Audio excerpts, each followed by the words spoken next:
Bengaluru's monsoon season can be a nightmare for residents. Traffic jams, power cuts, and waterlogged homes have become common, and this year is no different. With heavy rain expected until September 9, the city's already burdened infrastructure is struggling to cope. Well, since June 1, 2022, the city has received a whopping 769 mm of rain, way above 425 mm average. This increasing rainfall is overwhelming Bengaluru's outdated infrastructure. Well, the root cause ORR and poor planning. The outer ring road, which connect the city to tech hubs, is notorious for flooding. The reason? Poor infrastructure. People get bothered by the floods mainly because it affects the productivity of IT hubs. But the real issue lies deeper. Bengaluru's growth has outpaced its infrastructure.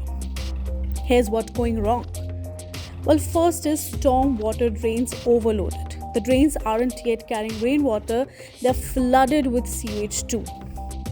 Villages not connected. Since 2005, many villages have been added to Bengaluru's villages. Since 2005, many villages have been added to BBMP, but their drainage hasn't been connected to the city's sewage system. Third, poor drainage design. Lack of culverts and improper planning of lakes as natural buffers means water has nowhere to go, so it pools on roads. Lastly, garbage clogs. Drainage systems are clogged with garbage, and the drains themselves are too small to handle the increased population. Well, who's to blame? Karnataka CM Basavaraj Bommai blames mismanagement by the previous Congress-led administration, while urban planner Dikshu C. Kukreja points out to the reckless destruction of green spaces and lakes. Well, according to activist Nagesh Araz, both road and leak system designs are flawed, and the lack of vision for sustainable city growth is making things worse. Well, the big question: what's the solution? First, rainwater harvesting. Each plot should store or recharge the rainwater that falls on it.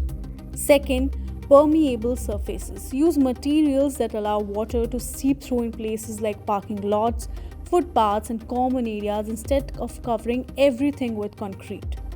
Third, demolition and public participation. Urban planning expert Ashwin Mahesh says fixing this issue will require tearing down certain structures and actively involving the public. It's not just the government's problem, it's everyone's responsibility. Well, lastly, holding politicians accountable. As Raghvendra Prasad BR says, people need to refuse to buy properties built on encroached land and hold politicians responsible for the damage.